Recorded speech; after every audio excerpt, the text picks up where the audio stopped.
Well, I want to welcome you to our very first episode, Better Human Dads. Very good friend is with us, Tom Sprinkle, and I'm pretty excited to learn more about Tom's approach to being a dad, some great stories about what he does. I have personal knowledge of how great a guy he is, and I guarantee you that after you finish talking, you're going to know a lot about a fantastic person. Um, Paul, I don't know if you want to say anything quickly, but No, it's exciting, Tom, that you're our first official guest rather than Steve and I just yammering back and forth. Steve has told me some really great things and has a high regard for you, so I'm excited to hear more about your adventure as a dad. Hmm. Thanks. yeah, Well, I and appreciate you and guys inviting me on. absolutely. Hmm? And Tom, we got some questions for you, but we'll just let it flow. Um, we've kind of coined this phrase, "better human dad," and for us, it's just me. It's a dad who's trying to be better, really, Yeah. and be human. Yeah. Yeah. So, but I'd be curious when you saw the term or know the term, what does it mean to you? Well, I first of all, I'm kind of blown away that I'm your first interviewer being interviewed at all because I think the more you know, the more you realize you don't know, the more mistakes you make, the more you look back and know all the ones you've made, and so you don't feel like you're anything special. But thank you for inviting me on. And what does it better human dad? Well, uh, to me, I think when I see the term, it just uh, improvement, right? Just somebody that just kind of learns from their mistakes and wants to leave their kids in better shape Mm. than you did, help them make better decisions than you did, and stuff like that. So, yeah, yeah, I guess that's probably it. I guess better human dad just means kind of slow and steady, constant improvement. And Paul, if I'll just follow up, Tom, if you're Yeah. okay, maybe share a little bit about what your dad's situation is, Yeah. what's what your family looks like. Yeah, well, thanks for sharing. So for me, I actually had what I thought was a phenomenal father. And sorry, that's going to sound like a weird statement, but I really put my dad up on a pedestal. He was a Navy pilot. And literally at one point in time, he was the XO of in the entire aircraft carrier. So XO is the second in Wow. command. The CO is the Oh. chief officer, and the XO is the second in command officer. And so every now and then, when the CO would fly off the ship to go to a meeting on land or something like that, my dad was literally in charge of the entire aircraft carrier, Wow. which is over 4,000 guys. It's a floating city, right? It's a big job. Yep. And he was also an intelligence officer. He was also a pilot. My dad was kind of cool. He wasn't a Top Gun jet guy. He was actually a prop pilot, and so he flew what they call a P3, and they run around the ocean and they drop sonar buoys, listening for submarines and stuff like that. So, um, anyway, but that's what my dad did, and so two things. Number one, that means he was gone a lot, unfortunately, right? So my dad would often be gone for sometimes 6 months, 9 months at a time. And I know a lot of times he was in the Mediterranean Sea, and it was supposed to be a 6 month deployment, and something was going on, and they would basically say, "Hey, we need you to stay another 3 months." Well, can you imagine the phone call coming home to my mom and just say, my mom's home with three kids, right? A teenager and two kids, and yeah, honey, I'm not going to be home for 3 months. I mean, Gosh. Yeah. just think about it. I mean, what is it like if we call the wives and say we're going to be home 3 hours? It was three That's a months. tough, it's a tough After, call to make. I can't yeah. imagine making that call. Holy cow! After being gone for 6 on top of that. Yep. My That would be gosh. a heavy receiver to pick up. Imagine Oh you're my like, yeah. gosh! Yeah, and you really didn't have too many phone calls. A lot of times, my dad would either send letters, or I've since found a Oh, treasure trove of some audio tapes that he sent home. They were the oh, reel audio tapes. I've been Oh, playing. wow. yeah. Yeah, pretty funny. But yeah, so anyway, so my dad was a wonderful guy. However, unfortunately, when he did finally sort of pull back from the military, it was by force, meaning he had leukemia and they forced him out. He couldn't Mm. fly anymore. And so he was now more of a stay at home dad. He was a biology major coming out of college. And so he went and taught biology at the local high schools. And the other thing, too, is because he had leukemia, they gave him 5 to 10 years to live. And he thought he was going to beat it, but on the off chance he didn't, he wanted to. So his last couple of years, we moved around a lot. So I moved around a lot with the Navy, as it were. And then as he got sick, we moved, and he wanted to live in the Rocky Mountains. So we lived in, Colorado Springs, and then he wanted to live in Charleston. So we lived in Charleston and stuff like that. So it was pretty cool. Anyway, so yeah, my dad was a pretty cool dude, but he passed away at the age of 13, and I wasn't even with him a lot towards the end because he was in the hospital and stuff like that. So, what's really interesting is my brother is 9 years older than me, so my brother had far more time to kind of hang out with my dad and learn from him and all that. But everybody says that I'm a spitting image of him, that I look like him, I act like him, I say things like, but I don't really know what he would have said when somebody asked a question. This is what my father taught me. I don't really remember much of that. Yeah. So how many kids do you have now? You said 3, Tom? So kind of don't want to be long-winded, but another interesting story. I had sort of chased my career with AT&T up into the Northeast. I was in New Jersey, and AT&T was getting to be pretty frustrating. After about 9 or 10 years, they were making a bunch of crazy decisions. They were downsizing, so they offered what they call a VRIP, voluntary retirement package. And I basically said, okay, I'm going to take it. I'm tired of the craziness. So I managed to take that. About that time, I went on vacation. I met a young lady that lived in Southern California, and I fell in love with her as I retired at the age of 29 years old. I moved out to California to be with her. Well, she was widowed.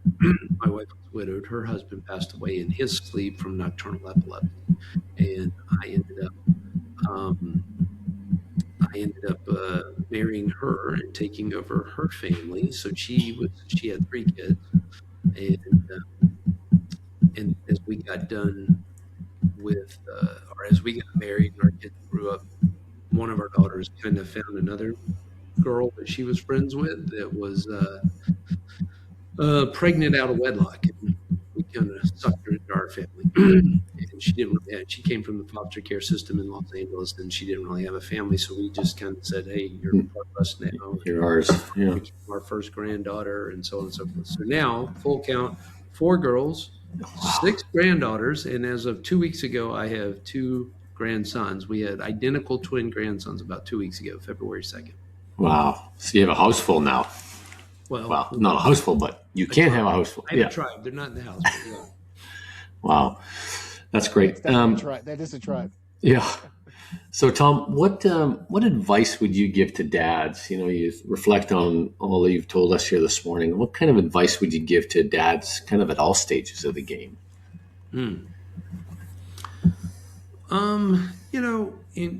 I only knew this interview was going to happen a day or two ago, so I kind of been pondering that.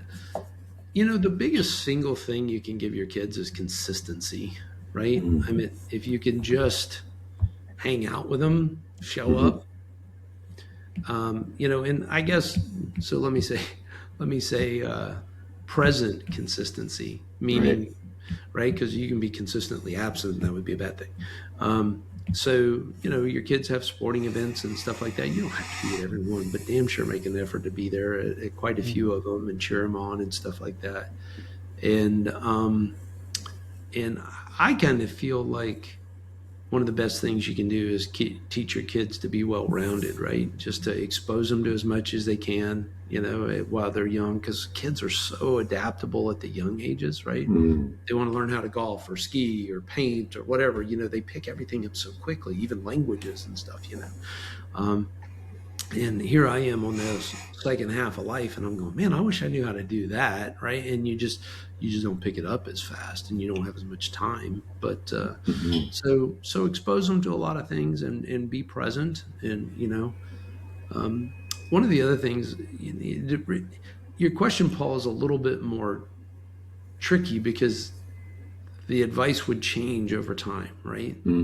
Yeah, for sure. So if they're younger, one of the bigger things is be present, hang out with them, but get on their level, roll around with them, get down and on your knees when you talk to them, type of thing. But if they're teenagers, the playbook's out the window on that. But Lord knows we know that. Yeah, we sure do. 15 is the magic year. A little bit different. But and then obviously young adults would be even different, right? And I'm at the stage now where I have kids of all ages and grandkids and stuff. So there's a wide range of approaches to all that. I don't know if I answered your question. Yeah. Well, it's really relative, isn't it? Because children are kind of like seasons. When they're little monkeys, life changes, and then when they kind of get older, they kind of take one step away, and your role changes a little bit. But I appreciate the present consistency, and just hanging out and just being there with your kids. Yeah, hanging out too. To me, that's a huge one that you're saying that, because you don't see that often. But Yeah. Well, and especially for dads, because a lot of times dads are at work, right? And you can't always help that, especially if you're a traveling dad or like mine in the military, for goodness sakes. But when my dad did come home, and again, this is more of a story for my brother, but my brother was a starting quarterback, and my brother was starting to get in some trouble, right? Long hair, hippie, maybe even played with weed. I don't know. He's a surfer dude. And he was about 14 or 15, and my dad wasn't there to discipline him, and my mom wasn't able to discipline him. She just didn't have it in her. And so my dad basically said, son, I'm going to send you to military school. And he did. So when my dad was gone, my brother's in military school, and he bucked the system for about 8 or 9 months, which never works out well in military school. And so he finally learned his lesson and came about and started participating. But he was a starting quarterback. And so my dad came home, and all of a sudden he's the president of the booster club, and he's on the sidelines, and he's announcing in the press box. And, he's really present when he was able to be, right? So that's good. So for you, like as a dad, what are some of the lessons learned that you have that maybe you'd share with dads? And once again, at any phase, whether it's, teenager, pre-teenager, 20s. Well, I don't know if you guys know me well enough or not, but a lot of what you're going to get from me is going to be seasoned with Christianity. I'm a Christ follower, and I'm a Bible believer and stuff like that. And so just, whether you agree with that or not, I mean, that's my perspective. And so it's going to be, a lot of it's going to be seasoned with that. So one of the biggest things I would say is make sure that you're teaching your kids the truth. And for me, the truth is the Bible and kind of what Jesus says. So always point them to Jesus. And that can happen in so many ways. I mean, I'm not talking about Bible banging, right? Or forcing your kids to memorize scripture and stuff like that. I'm talking about living it out, being sort of a little bit of a replica of what Jesus was, right? And so to me, the essence of Christianity is to die to yourself to live in Christ, right? So to die to yourself just means less of me, just it's not so much about my job title or how much I make or how many toys I have or how many cool trips I go on. It's more about serving you. Christ came to serve, right? And so anyway, but so that's one thing I would say is kind of point your kids to the one solid truth, right? Because we've even seen over the last couple of years the craziness of a boy isn't a boy and a girl isn't that the confusion and all that. There is an ultimate truth. I mean, 1 + 1 = 2. It is what it is, right? So anyway, so I'd point to that, number one. But the other thing I would say is I kind of, and we talked about how it's different stages, right? But in the early stages, so much of your job as a parent is to protect. Hey, honey, don't run out into the street. Grab my hand before you cross the street. Look both ways. But your job is to protect and to train up, right? But as you get a little bit past that, your job is to ultimately help prepare your kids for life, for the next step, right? Right. And to me, and this is probably more hindsight than it is true wisdom that I executed on, but it's to help your kids learn how to process. And I used to hate that word process. It's a total psychology term, and I used to resent it, if you will. But I really embrace it now. And it basically says, listen, if your kid has issues with his buddies or her girlfriends and there's cat fighting going on in the school, how do they deal with that? Right? If your son tries out for the baseball team and he doesn't make it, how does he come back from that? How does he handle that, right? Yeah, for You know, sure. in so much of in so much of helping your kids process it is classic psychological therapist type of thinking, right? Yeah. Which Mm-hmm. is Mm-hmm. you don't necessarily give them the answer, right? You ask them questions and you let them wrestle with it, and you might make a couple suggestions, but overall, when it comes down for which college they want to pick, which career they want to pick, which friends they want to pick, where they want to live, you want them to have sort of this innate questioning in their mind. Well, my dad would have said, Oh yeah. Yeah. A little bit of resilience almost, it sounds like, right? Yeah. What we call it. resilience, but a little bit too is letting them wrestle with their own decisions, right? I mean, if they're coming up in school and they're wrestling with something, you help them process it, and they have a choice A or choice B, and they choose B, and it turns out bad for them. Is that a bad thing? Yeah. Mm-hmm. It's a good lesson. Actually, if I could, that's a good point. If I could ask this, have you ever been in the situation where they know their choice was not a good one, but you let it happen anyway, so they can kind of learn that lesson or on their own? Yeah, Have you ever 100%. done that? Have you? Okay. Yeah, and what I would argue is you're injuring your kids if you don't let them fail. Yeah. That's fantastic. Because you're not let me not say you're not so much injuring in them, you're delaying their growth. Right. Yeah. Because they're not going to Totally. realize, they're not going to realize their failures if you if they're trying to decide between A and B, and you kind of say, well, I'm kind of feeling like A is the right way to go, and they choose A because you told them, then they're not going to really be able to stand on their own 2 feet. And as we've learned, all three of us, unfortunately, have fathers that left or passed away prematurely, right? And so your job is to prepare them for that day that you're not there. Yeah. Whether it's teaching them how to do laundry or iron or sew. Yeah.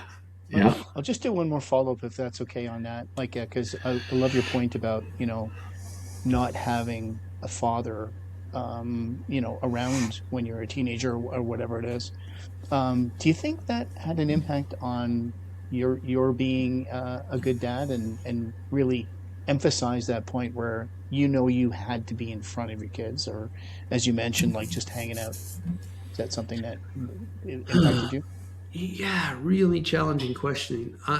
First of all, my dad was that kind of dad that would get down on the ground and wrestle with you. When he was in town, he would be. I remember and I don't have many childhood memories for whatever reason, but I do remember somewhere around first grade, I'm out in the front yard throwing football with my dad, right? And I think we were in a military base. I think we were in Virginia Beach, and we're throwing the football. And I don't know if we've been out there 5 minutes or 35 minutes, but all of a sudden he's kind of like, all right, let's call it. Dad, come on, 3 or 4 more, right? And he goes, all right, we're going to end on 3 good ones, which meant he was throw it and I had to catch it or something. We had to finish on a high note. And I remember that. Anyway, bottom line, he was very present, very active. So I would venture to say I had a healthy role model to the extent that I remembered or was around it. And it was always, so that was kind of easy for me because I just did. Whether I got it genetically or whether I got it socially through him, I don't know. But the fact of the matter, hanging out with kids and playing with them was easy for me, and I enjoyed that. What was the second part of your question? Did I answer? Just just whether whether it influenced your Yeah. being your dad being a dad by wanting to show up. So I do remember this thought. When my dad passed away, I remember having this thought that if I could be half the man he was, I would be a success in life. And I don't know if that was just a colloquialism because everybody, at his funeral, there was gobs and gobs of people and everybody coming up telling me how wonderful he was. And I'm all of 13 years old and, it was a lot to take in. But so I don't know, but I do know one thing. My dad was a solid guy when he would come visit people. Not only were I have this story where my dad would go visit his friends in Fresno. He was a former pilot with him in the military, and he went to go visit him in Fresno. And they hung out, and they did some stuff, and had some cookouts. And so he stayed for 3 or 4 days or something like that. And as he went to leave, not only was his friend, say, hey, Jim, can you stay a little longer? But like half half the neighborhood was like, "Hey, Jim, can you stay a little longer?" That's really So nice. yeah, Yeah, so it was You know, pretty cool. some So great my dad was memories. pretty outgoing, and everybody loved him and stuff like that. But I sounds like a just great really guy. he was, well, to the extent that I know, and anyway, so yeah, I really wanted to be a lot like him, and it was a true challenge to try and live up to that. Mhm. And it kind of ironic story, but my mother had been married once before my dad, and so she had a little boy, which is my older brother, right? Mm. And so my older brother is technically my half brother, and so my dad has adopted him. Well, as you heard through my story, I married a wife with three girls and ultimately adopted some of the girls and stuff like that. And I don't know, kind of, it's funny how certain things play forward. You know, Yeah, it's interesting, isn't it? It's almost like a mirror image of your dad. in some ways. And Yeah. Steve, I would say one more thing that's kind of interesting. I do a lot of work with guys now, right? So in one of my ministries is called the Skills Ministry, and I run a class called Men Skills and Marriage Skills and stuff like that. And I work with a lot of guys.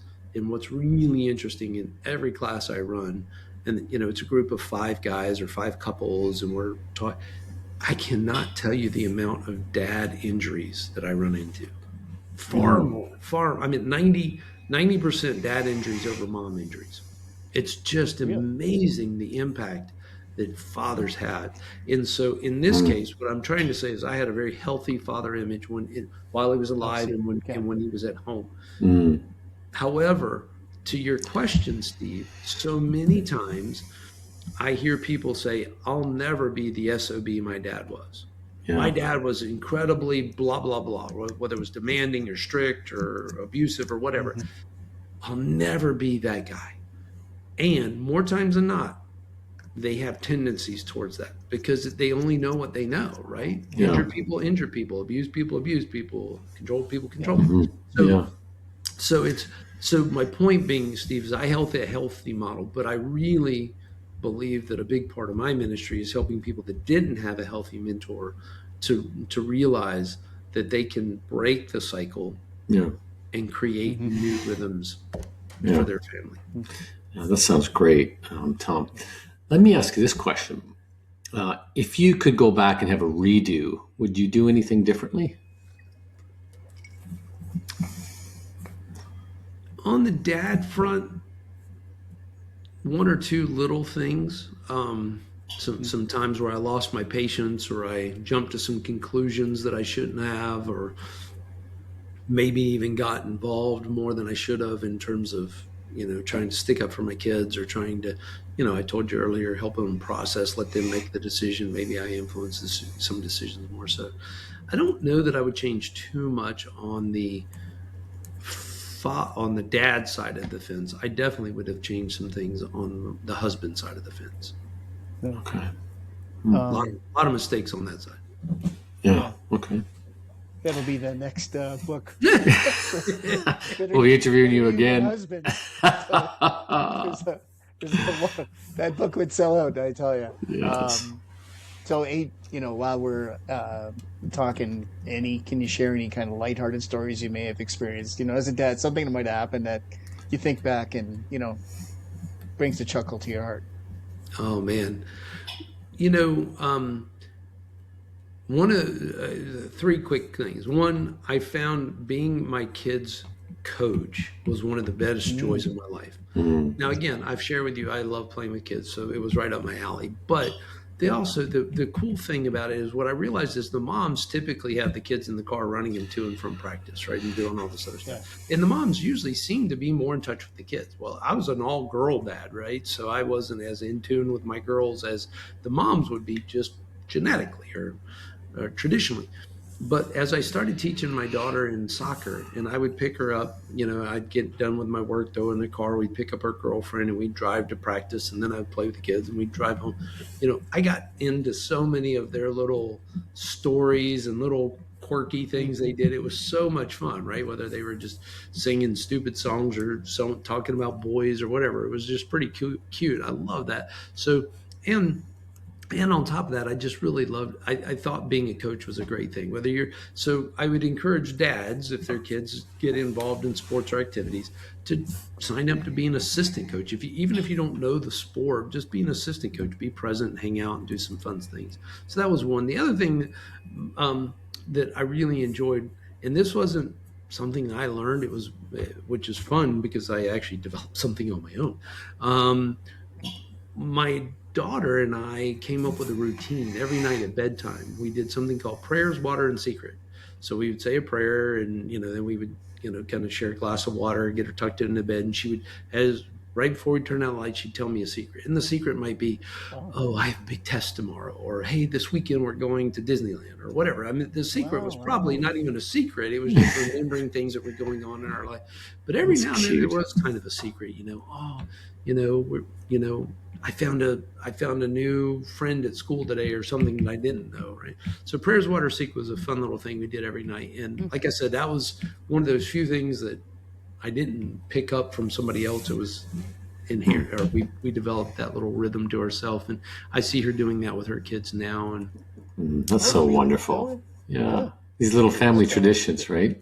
Yeah. There's a lesson. There's a lesson passed down. Yeah. Well, for sure. And I think one of the things, again, getting ready for this broadcast or whatnot, I felt like one of the things I would say is, as dads, one of the biggest things I said earlier was to be consistent and be present.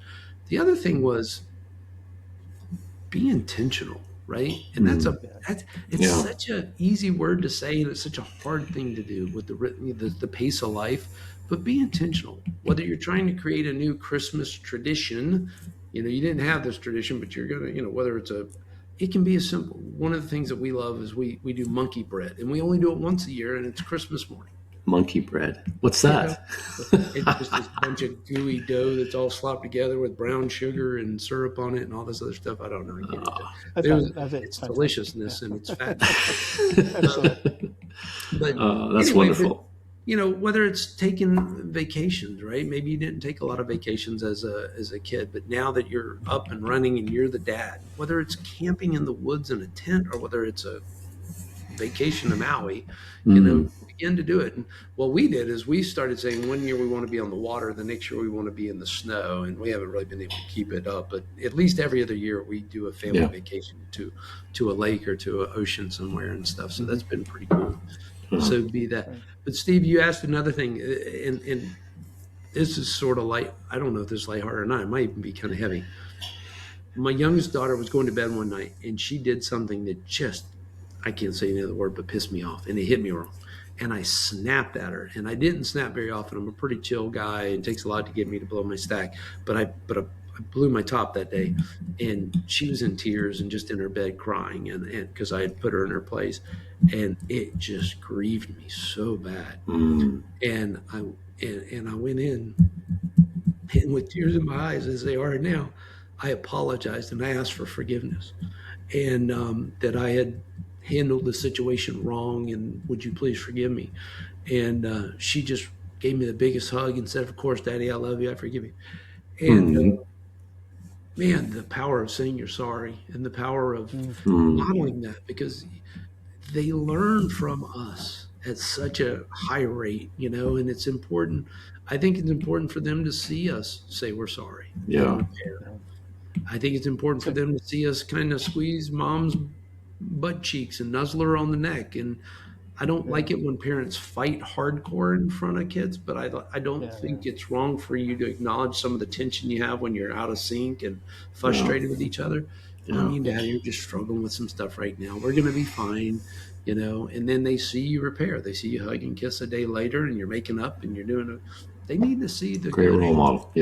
Yeah, for sure. It's real life. I think that's real life. And it's interesting because when you do all of those things, you don't see the return until maybe 10 years later, right? Or even 15 years later. That's a good point. Maybe parents or, they're getting married or they're in that second phase of their life. Yeah. I don't want to hijack the interview and kind of throw my thing out, but let me share with you what I think was probably one of the best moments of my fathership of my kids, right? And it came out of nowhere. my daughter, my youngest daughter, who I had the most time with, right? Because when Judy and I got married, I had kids that were 16, 13, and then I had a 2-year-old. So many of my dad's stories are coming from my time with Ashlyn, my youngest child, right? Who's now the one that just gave us identical twin boys the other day, by the way. Wow. So she's like 28 Cool. years old and just gave us the boys. So she has a daughter and 2 boys. A fantastic mom. And she too has ended up in the vein of psychology. She was a lot like us, where she went on to get her master's in social work and was working with veterans and stuff when she got married and moved out here. And so she's now a mom full time. But anyway, she's going to college, and she finished up high school. Judy and I are driving her to college. She ended up going to a great college down in San Diego called Point Loma. It's a Christian oriented school. And we're in the auditorium, and they're doing a kind of a welcome to college thing. And I think we'd already moved her in a room. They said, everybody in the auditorium. So all the parents and the kids go in the auditorium. And the president of the college gets up and he kind of says, hey, welcome, blah, blah, blah. He goes, all right, all the kids out. Everybody go over there. So all the young adults go into another area to start orienting in classes and teachers and stuff. And he has the parents one-on-one. And he looks at us and he goes, I've got something to tell you guys. You may not know this. Your kid was dying to get out of your house just a few minutes ago, but right now they're scared to death. Yeah. They've never been in this environment. They've never been away from home this long. Yeah. They've never had the pressure of performance like this, and blah, blah, blah.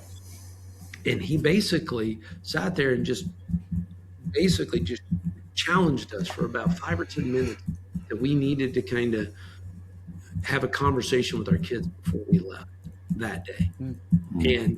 And my mind just started reeling. Man, what am I going to say? What am I going to say? Gosh, this sounds like such an important moment in our life. God, give me the words. Give me the words. And so lo and behold, we go out and we're done. We move her, the dorm's done. The day's over. We're getting ready to get in the car and drive home. And we walk around the building and we go outside. We're at a park bench and my wife's over there and my daughter's here. And I said, come here, babe. And I had her sit on my knee. She sat in my lap for the first time in a long time. Sat on my knee, and I said, babe, you may not realize this, but everything you've done has prepared you for this moment. You are ready. You are ready. You can do this. Just believe in yourself. Stay focused. Put your school studies ahead of other things, right? You've got a job to do now, just like you've seen Daddy go to work for years. You have a job. Your job is school. Make that number one, then everything else is extra, and you get to pick and choose. Anyway, so for 5 or 10 minutes, I poured into my daughter like I had not intentionally in years. I mean, it was just a focused 10 or 15 minutes, and I can't even remember everything I said, and the words didn't come from me. They came from Jesus and heaven, and they were divine. And I set my daughter off into the perfect start of a college career. And I wouldn't have done it if that president hadn't got up there and kind of reminded us of the gravity of that moment. And I was proud of myself. I was proud of my daughter. I was proud of my wife. It was one of the more touching moments of my life. It's a good one. It's just I want to be sensitive to time because but any last thoughts before? Well, Stevie, let's ask this question. Let's ask this question, Tom. What's a clear call to action, that you would give new dads or dads who have, all the different seasons of childhood? What's a call to action that you would offer? Being a girl dad, I say date your daughters. Take them out on a date now and then, but it's not just your daughters, it's your kids. Yeah. And so a lot of times we're so busy grabbing our kids and going off to a sporting event or to the mall, and we go as a family. I think it's really important, Paul, to your point, the call to action would be spend time with your kids one-on-one. Yeah, pick them out, take little David and do stuff with him, and then take little Paula and do stuff with her. Be intentional. And sometimes it's good to make it an overnight. I mean, go grab a hotel or take them on an adventure and just spend time and And oh, by the way, the other intentional thing is, you guys got to know this is true, man. We're all battling the digital revolution. You just got to get the kids to unplug, man. Just wherever you Good go. luck on that. Well, but Steve, to crazy. that point, what you do is you lay the rules down. Hey, you and Daddy are going to go away for the day, and we're going to unplug, right? Yeah, or pick locations where there's no Wi-Fi, no cell phone signal. Oh, sorry, we didn't know. Yeah, Or just tell We them to actually leave, did. It's a good point. leave your phone at home. yeah, Or Yeah, put it in the yeah. glove box, and we'll check it once, once in the morning and once in the afternoon, right? But we've got to block that digital piece of it, and intentionally for us too. We're all busy guys with the phone, but the kids, we got to do that too. Yeah. Well, Tom, thank you so much. It's been wonderful, and I can't thank you enough for your time. We appreciate you, and you are leading the way, and now we get to model you. So thank you for all your wisdom, and I appreciate it. Yeah, well, I'm humbled. And likewise, man. Especially right at the very beginning, you talked about being humble. Humility being such a critical component of being a good dad. Like you said, you gotta say sorry sometimes, right? So a lot of great takeaways. I really, really appreciate you sharing this stuff with us. Well, good. Well, thanks, guys. I hope you got what you needed. And, if you more than enough. Feel free to call. And if anybody that watches the podcast would like to chat, I'd love to be a resource. That's all. So wonderful. Well, we'll put your contact info in the show notes too. So thank you, Tom. Yeah. Good deal. All right, Okay. guys, go on. Take care and go be a good dad. Thank you, Tom. Absolutely. Take care. Thanks. Bye-bye. Bye-bye.